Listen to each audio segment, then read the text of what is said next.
ሰላም ጤና ይስጥልኝ ክቡራትና ክቡራን ተመልካቾቻችን፣ ከፕራይም ሚዲያ ዜና ፕራይም ተጀመረ። በቅድሚያም ዋና ዋናዎቹን በውጭ ቀጥተኛ ኢንቨስትመንት ሂደት ላይ የነበሩ ፈተናዎችን በማረም በዘርፉ ምቹ መደላደል መፍጠር ተችሏል ሲሉ ፕሬዝዳንት ታዬ አጽቀሥላሴ ተናገሩ።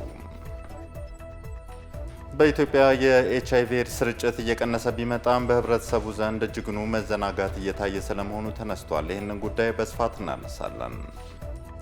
ከውጭ የኩርድ ተገንጣይ ቡድን ፒኬኬ ለ40 ዓመታት በቱርክ ላይ ሲያደርግ የነበረውን ውጊያ ማቆሙን ዛሬ በይፋ አስታውቋል።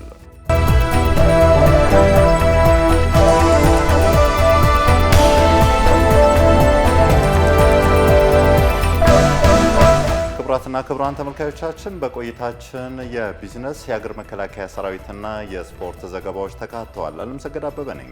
አብራችሁን ቆዩ። ወደ መጀመሪያ ጉዳይ እናልፋለን።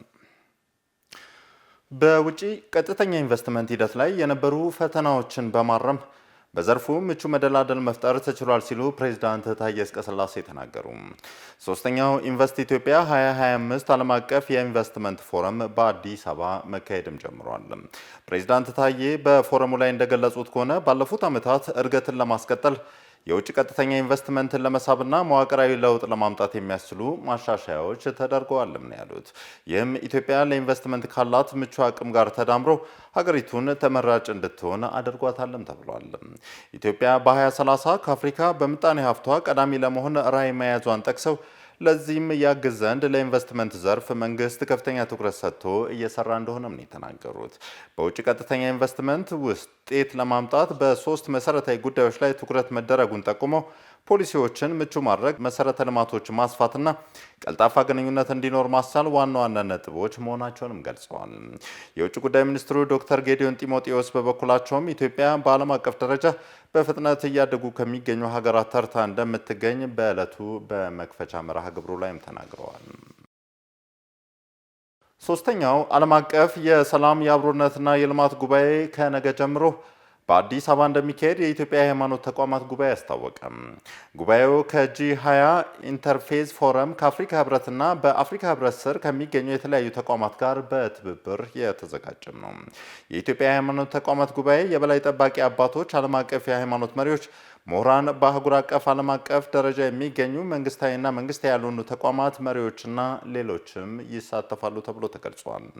እንዲሁም ከተለያዩ የዓለም ሀገራት ከ80 በላይ የሚሆኑ የእምነት ተቋማት መሪዎች፣ የባህል መሪዎች፣ ተጽዕኖ ፈጣሪ ግለሰቦችና ምሁራን በጉባኤው ላይ ለመሳተፍ አዲስ አበባም ገብተዋል። ጉባኤው በተባበሩት መንግስታት ዘላቂ የልማት ግቦች በአፍሪካ ህብረት አጀንዳ 2063 እና በቀጣይ መስከረም በደቡብ አፍሪካ በሚካሄደው የ2025 የቡድን 20 አባል ሀገራት የመሪዎች ጉባኤ ላይ ያተኩራልም ተብሏል። እንዲሁም በሰላም ግንባታ፣ በሰብአዊ መብት ጥበቃ፣ በአየር ንብረት ለውጥ፣ በተፈጥሮ ሀብት ጥበቃ፣ በትምህርትና ሌሎች የልማት አጀንዳዎች ዙሪያ በመምከር ለቡድን 20 አባል ሀገራት ምክረ ሀሳብ እንደሚያቀርብም ተጠቁሟል።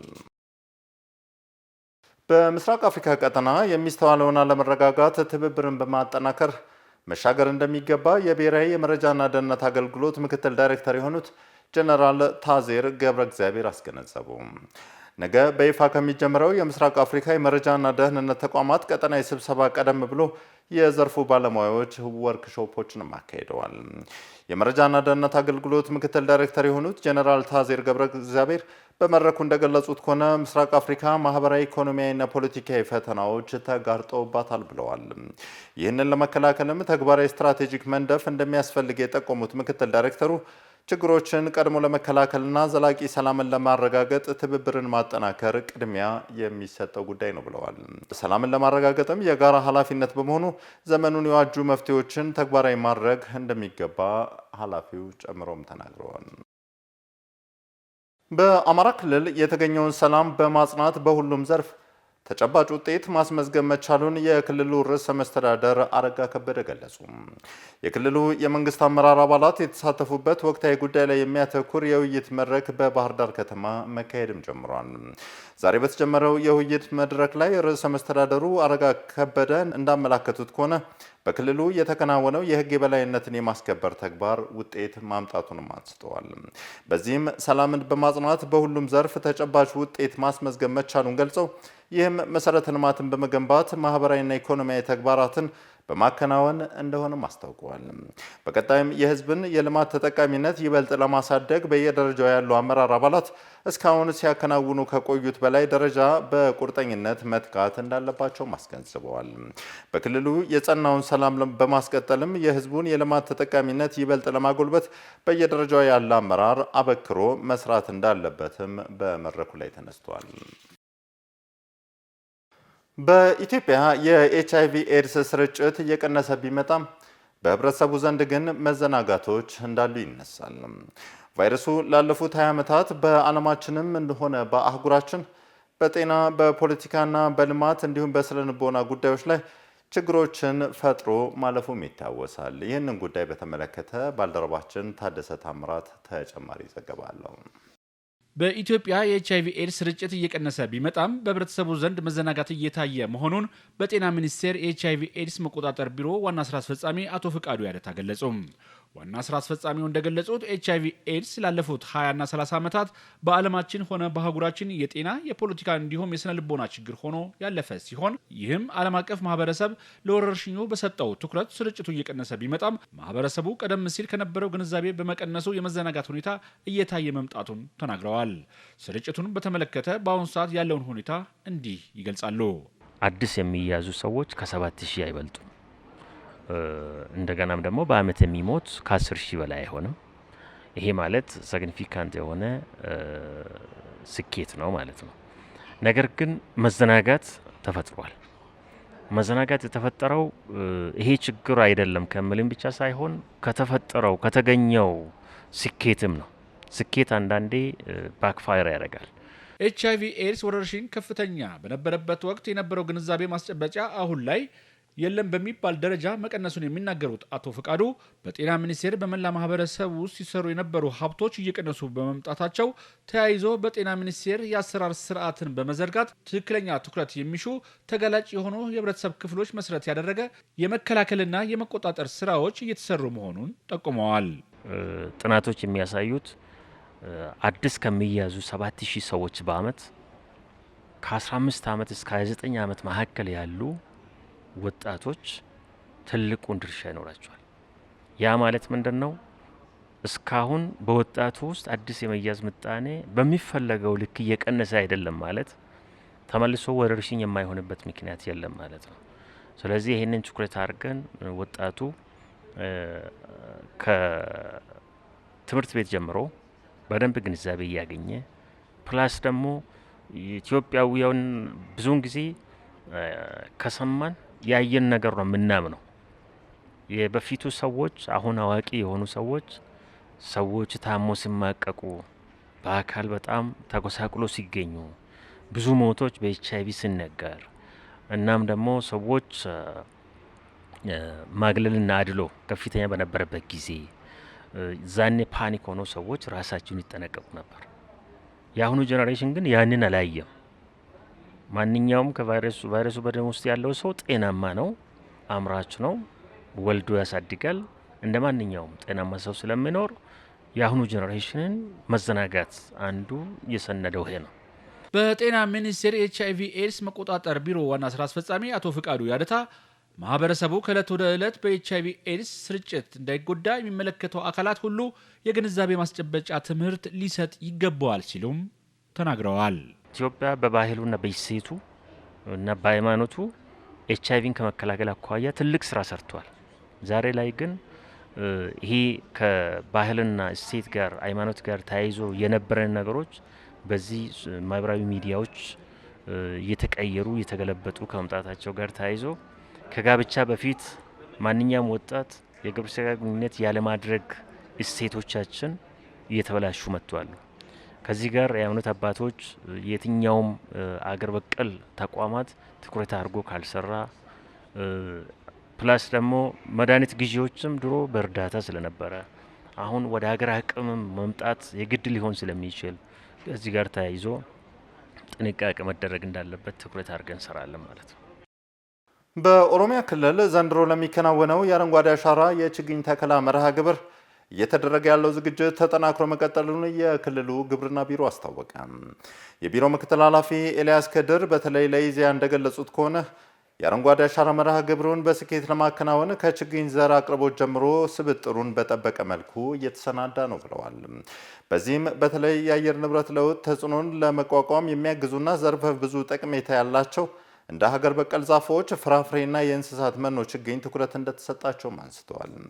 በክልሉ ለዘንድሮ የአረንጓዴ አሻራ መርሃ ግብር ከተዘጋጀው ችግኝ ውስጥ 11 በመቶ ለምግብነት የሚያገለግል አቮካዶ፣ ሙዝ፣ ፓፓያ፣ ዘይቱና ቴምርና ማንጎን ጨምሮ በፍጥነት ምርት የሚሰጡ የተለያዩ ዝርያዎች መሆናቸውንም ነው የተናገሩት። ቀሪውን ለደን ልማትና ለሌሎች አገልግሎቶች የሚውሉ ስለመሆናቸውም አስረድተዋል። በክልሉ የዘንድሮ የአረንጓዴ አሻራ የችግኝ ተከላውን ከ1 ሚሊዮን ሄክታር በሚበልጥ መሬት ላይ ለማከናወን ታቅዶ የተከላ ቦታ ልየታና የጉድጓድ ዝግጅት ስራ በትኩረት እየተከናወነ ይገኛል ማለታቸውም ተገልጿል። የሀገራችንን የመከባበርና አብሮ የመኖር እሴት እየተሸረሸረ ስለመምጣቱ ይነገራል። ወጣቶች የራሳቸውን ባህል በመተው በውጭ ዓለም ተጽዕኖ ሲጠመዱም ይስተዋላል። በዚህ ጉዳይ ላይ ከፕራይም ስቱዲዮ ቆይታ ያደረጉት ኡስታዝ ሃይደር ከድር ናቸው። ከእሳቸው ጋር ቆይታ ያደረገችው ደግሞ ባልደረባችን ሂሪያ ጩፌራ ዝርዝር ዘገባ አላት። ኢትዮጵያ የብዙ ብሔር ብሔረሰቦች ህዝቦች ባህል፣ ቋንቋ፣ ሃይማኖት በጋራ የሚኖርባት ሀገር ናት።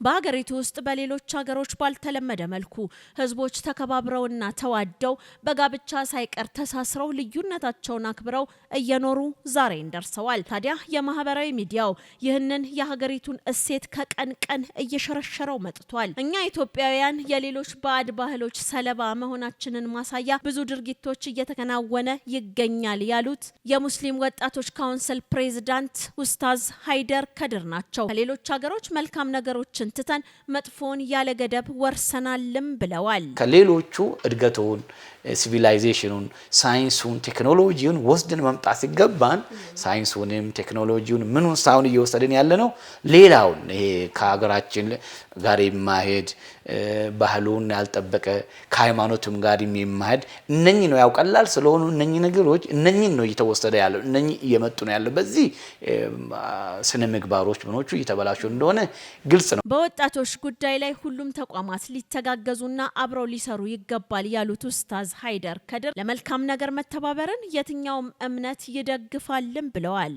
አብሮ መተጋገዝ፣ መረዳዳት ተጋግዞ ስለ ልማት ስለ ሀገር እውነትን ለማስፈን ሰላምን ለማስፈን መደጋገፍን መረዳዳትን እንደ ሃይማኖት አይከለክልም። አንዳንድ ትውልድ ድሮን ይናፍቃል ያሉት ኡስታዝ ሃይደር ከድር ድሮ ላይ መለስ ሄዷል፣ የወጣቱ ቀን ዛሬ ነውም ብለዋል። እኛ የተፈጠርነው የተሻለውን ምርጡን ከድሮ ኤክስፒሪየንስ ወስደን ከድሮ ልምድ ወስደን የበለጠውን ጥሩን በጣም ጥሩ አድርገን እንድንሰራ ስህተቶችን መጥፎዎችን ደግሞ እንድንተው እንጂ የድሮውን እየመረቅን ወይ ደግሞ የድሮንም እየረገምን የምንኖር አይደለም። በሀገራችን ጉዳይ ላይ ሁላችንም ያገባናል፣ ይህ ደግሞ ሊለመድ ይገባልም ነው ያሉት። በብሔራዊ ጉዳይ ግን አንድም ጊዜ ሲጋጩ ሲጨቃጨቁ ሲነታረኩ አይተናቅም። ስለ ባንዲራቸው ሲነሳ፣ ስለ ሀገር ጉዳይ ሲነሳ፣ ስለ ሰላም ሲነሳ ሁሉም በአንድነት ይቆማሉ። ሰው የተለያየ ፖለቲካ አስተሳሰብ ሊኖረው ይችላል። አንዱ ሊደግፍ፣ አንዱ ሌላኛው ሊቃወም ይችላል። ሰው ላይ የተለያዩ ባህሪ ሊኖረው ይችላል። የተለያየ ባህሪም ዘርም ሊኖረው ይችላል። ኢስ ናቹራል ነው፣ የተፈጥሮ ነው። ስለ ጋራ ጉዳያችን በጋራ መቆም አለብን። ይህ ደግሞ አማራጭ የሌለው ግዴታችን መሆኑንም ኡስታዝ ሃይደር ከድር ጠቁመዋል። ክቡራትና ክቡራን ተመልካቾች በያላችሁበት አብራችሁን ቆይታ ስለምታደርጉ ሁላችሁንም ከልብ እናመሰግናለን። ዜና ፕራይም ከፕራይም ሚዲያ ይቀጥላል። አሁን ደግሞ የሀገር መከላከያ ሰራዊት ዘገባዎችን የምንከታተልበት ሰዓት ላይ ደርሰናል። ባልደረባዬ ታደሰ ታምራት እዚህ አጠገቤ ይገኛል። ታደሰ እንኳን ደህና መጣ። እንኳን ደህና ቆየኝ አለምሰገድ። ቀደም ሲል በዋና ዋና ዜናዎቻችን የኢትዮጵያ ፌዴራል ፖሊስ የ2017 በጀት ዓመት የ9 ወራት እንግዲህ የስራ አፈጻጸሙን በህዝብ ተወካዮች ምክር ቤት ሲገመገም እንደነበር ለተመልካቾቻችን ያደረስነው ዜና ነው። ምናልባት ደግሞ ከፌዴራል ፖሊስ እንዲሁም ከሀገር መከላከያ ሰራዊት ጋር የተገናኙ ዘገባዎች እጅ ላይ ይኖራሉ ብዬ አስባለሁና እስቲ እንደው እጅ ከምን ብያለሁ። አለምሰገድ አመሰግናለሁ። እንግዲህ የዛሬ የመከላከያ ሰራዊት ዜናዎቻችን በብዛት የሚያተኩሩት በ47ኛው የምዕራብ እዝ ምስረታ ላይ ነው። በምስረታው እንግዲህ ያው እዙ በርካታ ስራዎችን የሰራ ታላቅ እዝ ነው እና የዚህን እዝ አመሰራረትና የምስረታው ባህል በወለጋ ነቀምት ስታዲየም ትላንትና ዕለት ተከብሮ ውሏል በታላቅ ድምቀት። ከዚህ ጋር በተያያዘ ደግሞ የፓናል ውይይቶችም ነበሩ። እነዚህና ሌሎችን ዜናዎችንም ይዤ ቀርቤያለሁ። በጣም አሪፍ መቀጠል ትችላለህ። አመሰግናለሁ።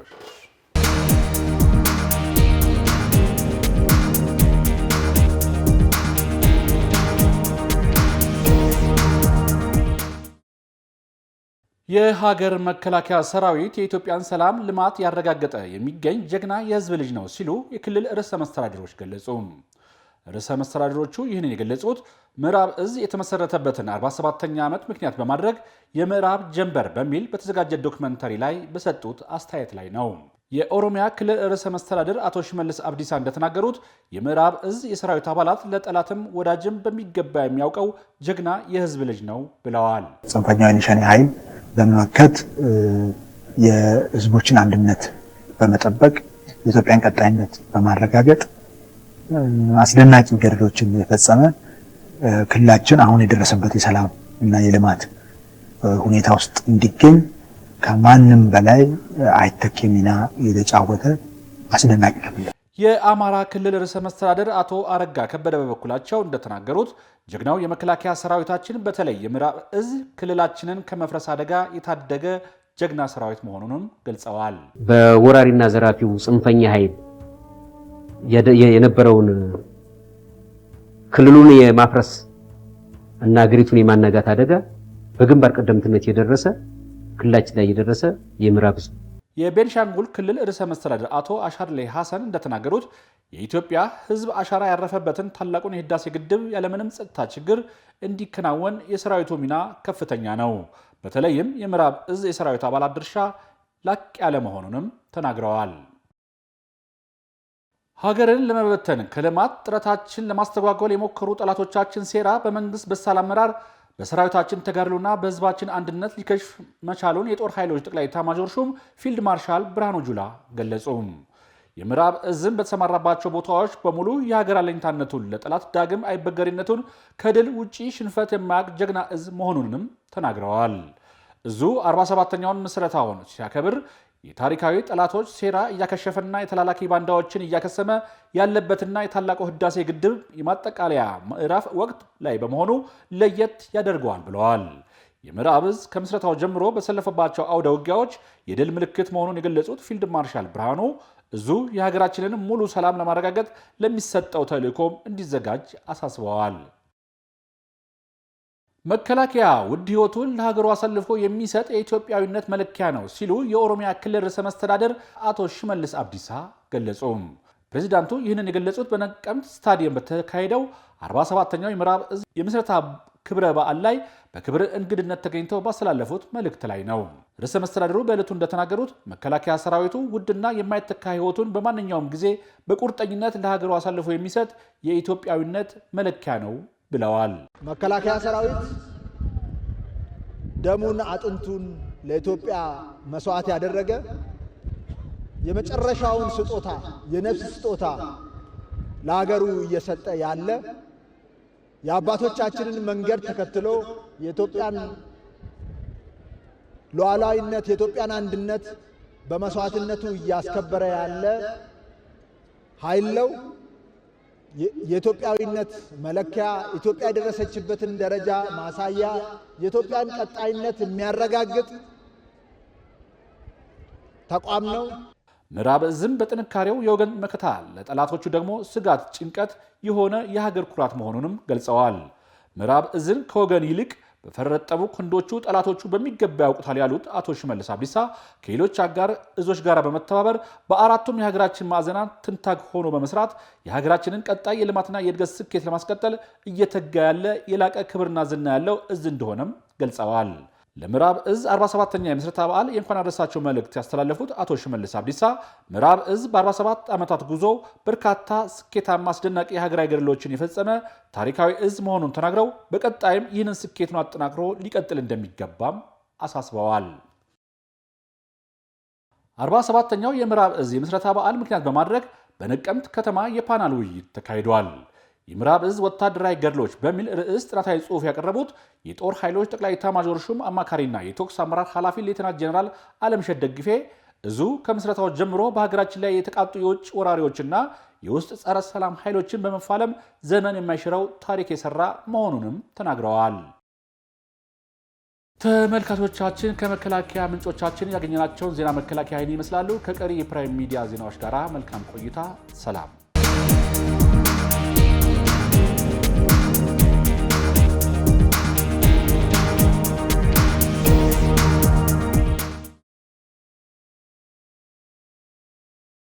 ክቡራትና ክቡራን ተመልካቾች አሁን ደግሞ ወደ ሰዓቱ የቢዝነስ ዘገባዎች እናልፋለን። ባልደረባዬ በጸሎት ጌታቸው እዚህ አጠገቤ ትገኛለች። በጸሎት እጅ ከምን ብያለሁ?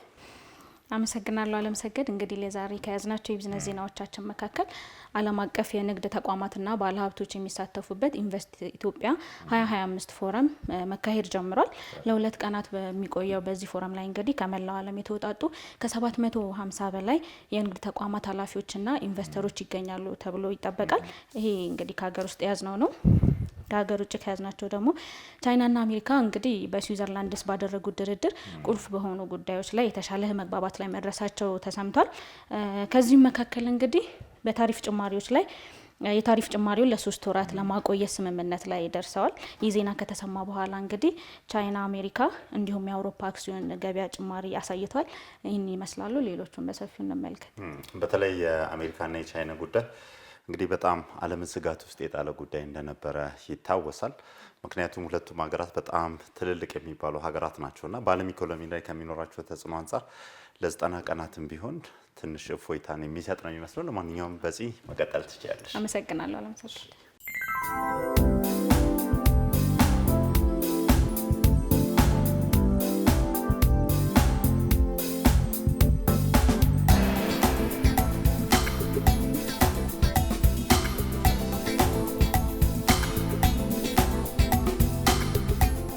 ዓለም አቀፍ የንግድ ተቋማትና ባለሀብቶች የሚሳተፉበት ኢንቨስት ኢትዮጵያ 2025 ፎረም መካሄድ ጀመረ። ለ2 ቀናት የሚቆየው ፎረም ከመላው ዓለም የተውጣጡ ከ750 በላይ የንግድ ተቋማት ኃላፊዎችና ኢንቨስተሮች እየተሳተፉበት ይገኛሉ። ፎረሙ በኢትዮጵያ ያሉትንና ያልተነኩ የኢንቨስትመንት አማራጮችንና አሁን ላይ ምቹ የኢንቨስትመንት መደላደል የፈጠሩ አዳዲስ ፎረሞችን ለዓለም ለማስተዋወቅ ምቹ አጋጣሚ እንደሚፈጥርም ተገልጿል።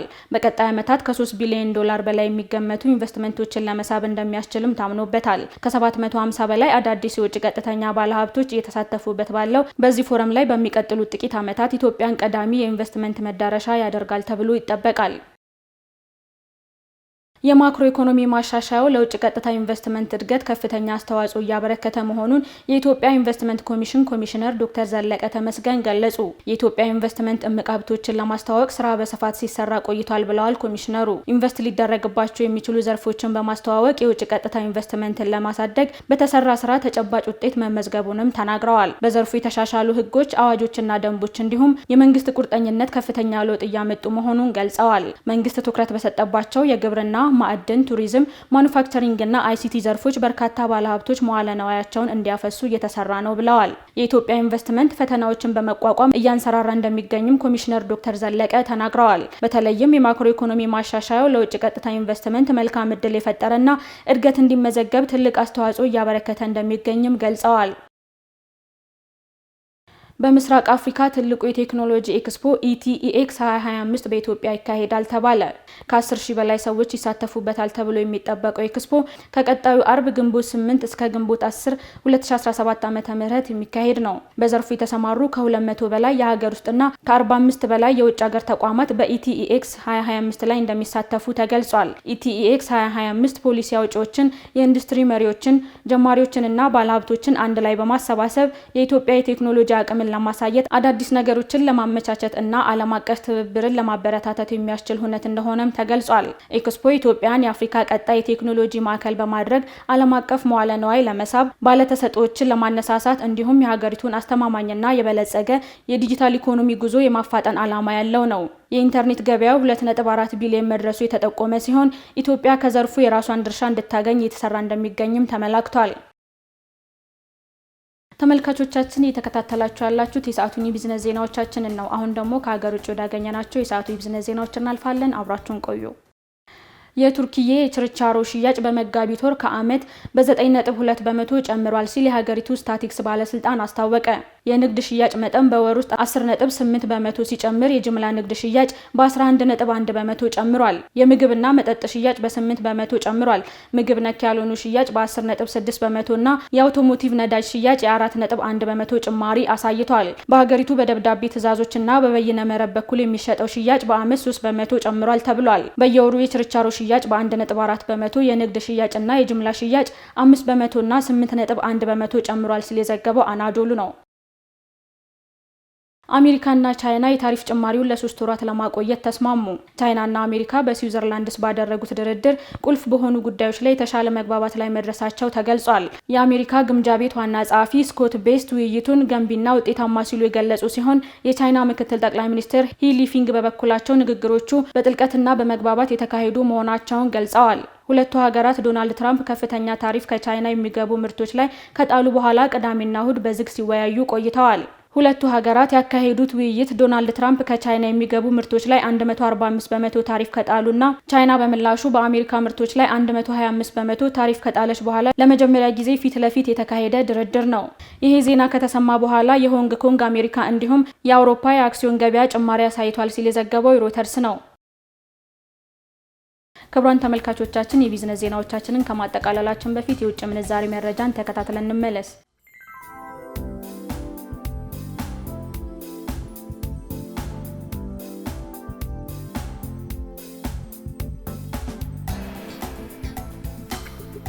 ለሰዓቱ ያዝናቸው የቢዝነስ ዜናዎቻችን ይህን ይመስሉ ነበር። ቀሪ ፕራይም ዜናዎች ይቀጥላሉ። መልካም ቆይታ።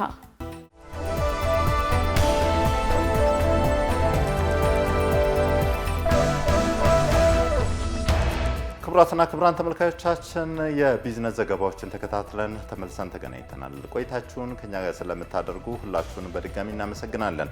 አሁን ደግሞ ወደ ዓለም አቀፍ ጉዳዮች እናልፋለን። የኩርድ ተገንጣይ ቡድን ፒኬኬ ለ40 ዓመታት በቱርክ ላይ ሲያደርግ የነበረውን ውጊያ ማቆሙን አስታወቀ። ፒኬኬ ባለፉት መጋቢት አንድ ተኩስ ለማቆም ከተስማማ በኋላ ትጥቅ መፍታቱንም ይፋ አድርጓል። ቡድኑ በአሜሪካ ከሚደገፈው የሶሪያው ኩርድ ኃይሎች ጋር ጥምረት እንደነበረውም ይታወሳል። ስምምነቱ በኩርድ ጉዳይ ውዝግብ ውስጥ የሚገኙትን አንካራና ዋሽንግተንን ውጥረታቸውን እንዲያረግቡ መንገድ ይከፍታልም ተብሏል። ፒኬኬ ከስምምነቱ በኋላ በደቡብ ምስራቅ ቱርክ አካባቢ ስልጣን እንደሚጋራ ከስምምነት ላይ ስለመደረሱ የአናዶሉ ዘገባ ያሳያል። ህንድና ፓኪስታን የተኩስ አቁም ላይ መድረሳቸውን ከገለጹ ከጥቂት ሰዓታት በኋላ ስምምነቱን በመጣስ እርስ በእርስ እየተወነጃጀሉም ይገኛል። አገራቱ የተኩስ አቁም ለማድረግ በአሜሪካ አሸምጋይነት ስምምነት ላይ ደርሰው እንደነበረም የሚታወስ ነው። ኢየሩሳሌም ሽመልስ ተጨማሪ ዘገባ አላት።